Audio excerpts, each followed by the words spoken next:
this week's weekly roundup. It's been busy around here, and so it's been hard to find the time to write these and record them.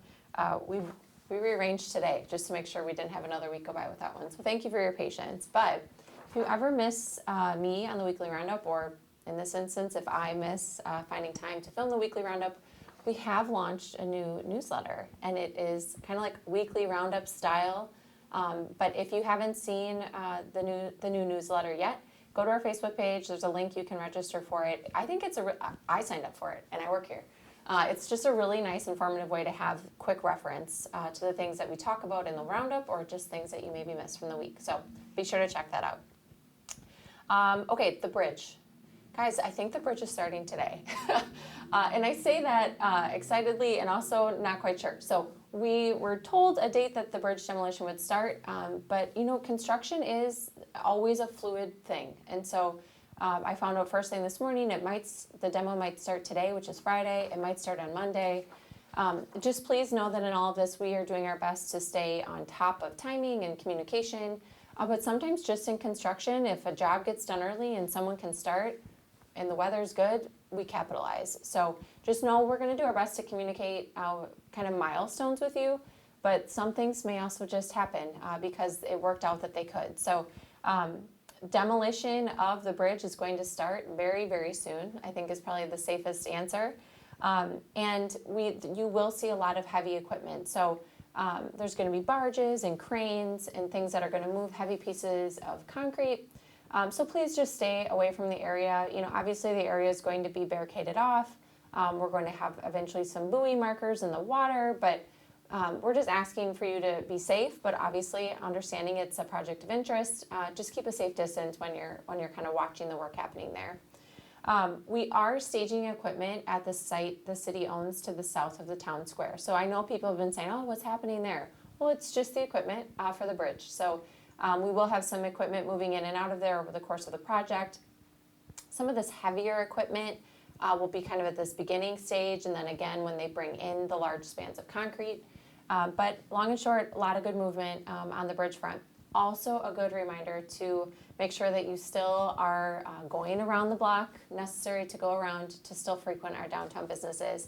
I know this community is one that shows up for each other time and time again. COVID proved that we were really successful in supporting one another. So as this bridge project continues, please make sure that you're still going the little extra route to hit up our downtown businesses. On the development front, man, it's been busy.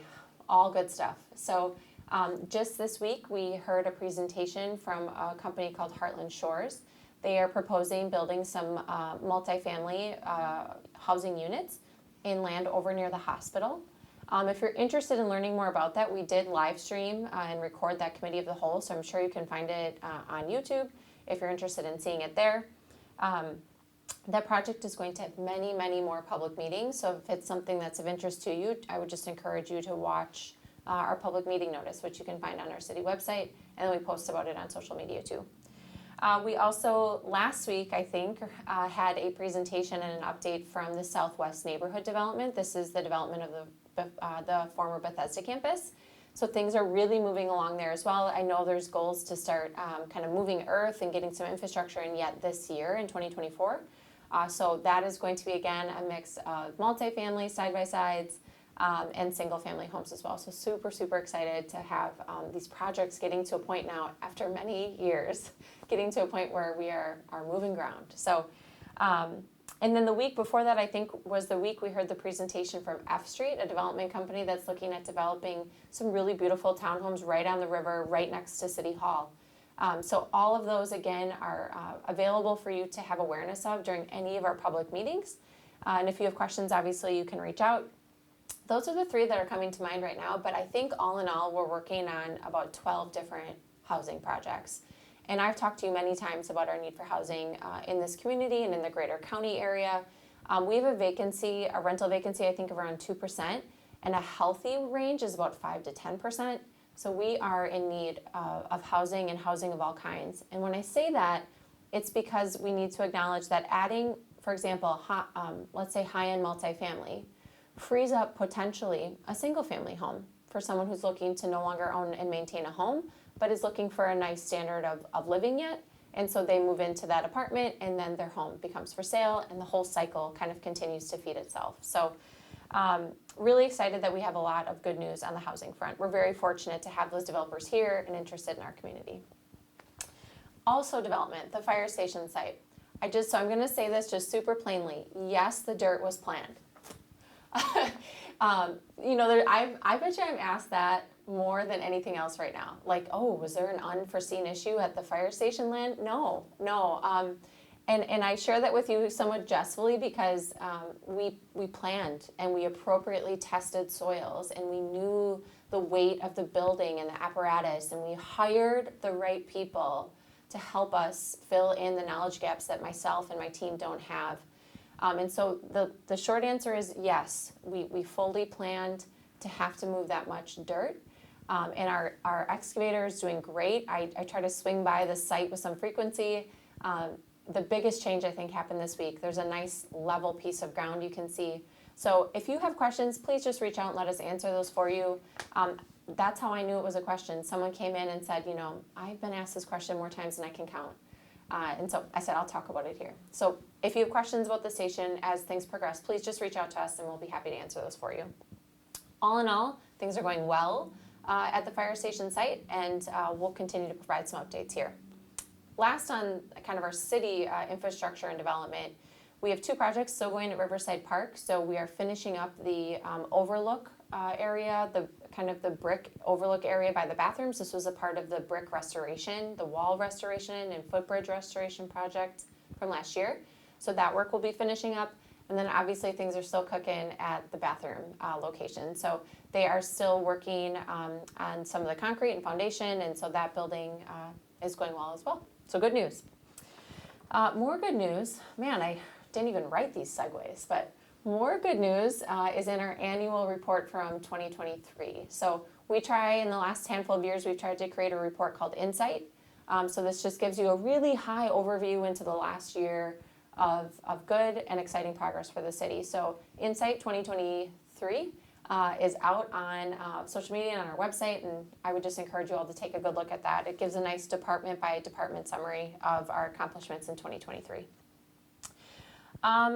Less exciting. So the police department has put out a really nice public service announcement pertaining to a game called Senior Assassins. So this is a game that high school seniors are playing where they essentially tag one another with water guns.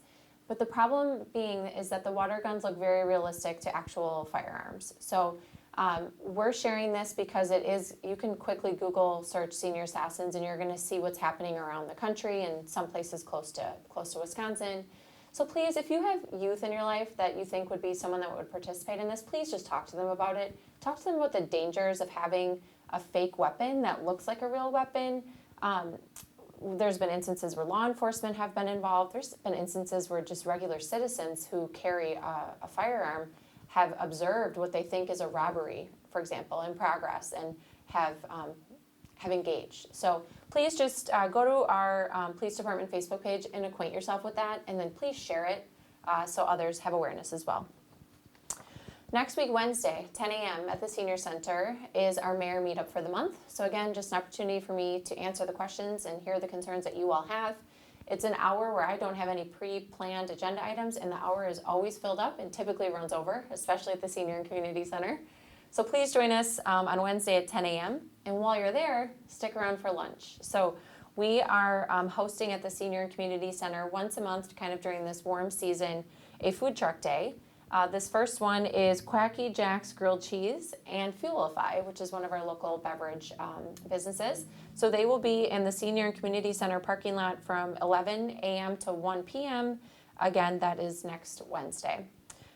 We're planning to host one a month, and some months it's like a coffee vendor, some months it's treats. I know one month is like the shaved ice person, so we're kind of just keeping a variety working through that area. Coming up on the 18th is the Benson Family Town Square 1-year birthday bash. So again, this is food, music, activities. It starts at 11, it goes all day and into the evening, so please make sure that you pencil that date in and join us at the square to celebrate our first birthday. On the rec front, we are doing a new date for the Adult Kicker League, so it's going to start Kickball League. That's going to start in June. We're also doing yoga both in the morning and in the evening. And then on the youth side, we're advertising right now for co-ed volleyball. This is outdoor for 5th through 8th graders on Thursday evenings. And then also registering people for Rock River Day Camp. So if you are someone who uses day camp, please make sure you get registered.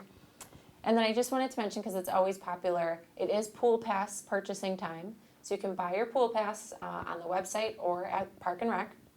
And then it's also discount tickets. So this is like Mount Olympus, Noah's Ark, the Milwaukee Zoo, the Wisconsin Ducks, those types of things. We do have limited amounts of discount tickets for, and you can get those at the Senior and Community Center as well. The library is hosting, coming up in the next month or so, we'll be hosting a wood carving class, and they're doing a conversation with Wisconsin Supper Clubs, which sounds great. And then a jewelry making class. They are hosting a Mario Kart tournament for kids, and then also doing kind of their monthly kit theme as a gaming escape room. So nice opportunities for different recreational activities. On the job front, we do still need some seasonal, but thank you for showing up, Watertown. We do have enough lifeguards to run a pool and do swim instruction and have coaches and umpires, and you all are a big reason that we've been able to fill